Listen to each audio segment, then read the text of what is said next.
Le trésor des mots. 4e année primaire. Conjugaison. Le verbe, infinitif, radical et terminaison. Au cours de cette séance, nous allons voir qu'est-ce que c'est qu'un verbe et l'infinitif et c'est quoi un radical et terminaison. Tout simplement, nous allons lire la règle, je retiens. Le verbe se présente sous deux formes. La forme infinitive. L'infinitif sert à nommer les verbes, c'est-à-dire que depuis l'infinitif, on peut connaître à quelle catégorie appartient le verbe. Par exemple, on reconnaît l'infinitif d'un verbe grâce à sa terminaison, soit si le verbe se termine par ER, c'est un verbe du premier groupe. S'il se termine par IR, c'est un verbe du deuxième groupe. Et les autres terminaisons, ce sont des verbes du troisième groupe. Aussi, il y a des exceptions. Par exemple, tous les verbes qui se terminent par ER, ce sont des verbes du premier groupe, sauf le verbe aller. Et pour IR, on a deux conditions.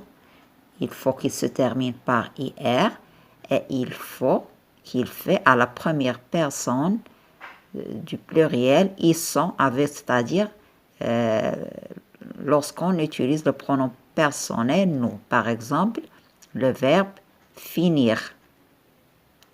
On dit nous finissons. Par contre, le verbe sortir, il se termine par IR, mais on dit nous sortons. D'accord? Donc, le but de cette leçon, c'est de savoir le verbe, qu'est-ce que c'est qu'un verbe à l'infinitif. Donc, la forme conjuguée, les verbes conjugués permettent de situer des faits qui ont lieu. Le verbe se compose de deux parties. Donc, c'est ça l'essentiel dans cette leçon, que le verbe se compose de deux parties. Le radical donne le sens du verbe. En général, il ne change pas. Mais il y a des verbes qui ont un radical qui change. Par exemple, ici, je vais vous donner un exemple. Par exemple, le verbe fermer, au présent de l'indicatif. Regardez bien la partie qui ne change pas. La partie en bleu, c'est le radical. Il ne change pas durant toute la conjugaison, c'est-à-dire à toutes les personnes. Mais ce qui change, c'est la terminaison. Donc, ce verbe se termine par ER. C'est un verbe.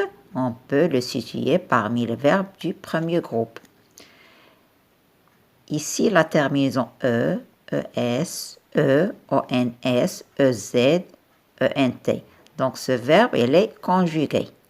Alors, d'après les terminaisons, on peut dire que ce verbe se termine par ER.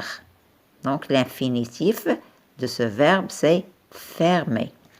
Donc, tout simplement, un verbe qui n'est pas conjugué, c'est un verbe qui est à l'infinitif. Par exemple, le verbe fermer. S'il n'est pas conjugué, il est à l'infinitif. Mais si on utilise le pronom personnel, donc il est conjugué. Donc, je reprends. Le verbe se compose de deux parties. Le radical, comme on a vu, donne un sens du verbe. En général, il ne change pas.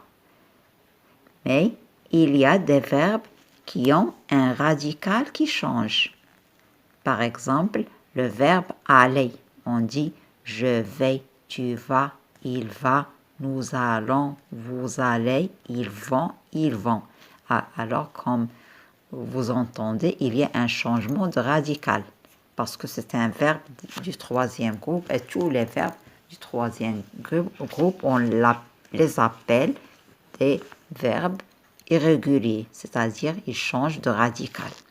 Et là, la deuxième partie, c'est la terminaison. Ils changent en fonction du temps et de la personne. Par exemple, cette deuxième partie, c'est-à-dire la terminaison, il change selon les personnes, c'est-à-dire selon les pronoms personnels, d'accord? Le pronom personnel sujet, il change les terminaisons. Par exemple, le verbe finir, on dit je finis, tu finis. La terminaison change selon les personnes. D'accord?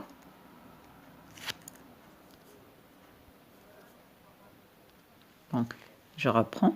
La terminaison change en fonction du temps, c'est-à-dire si le verbe il est conjugué soit au présent, soit au futur simple, soit à l'imparfait, il change selon le temps.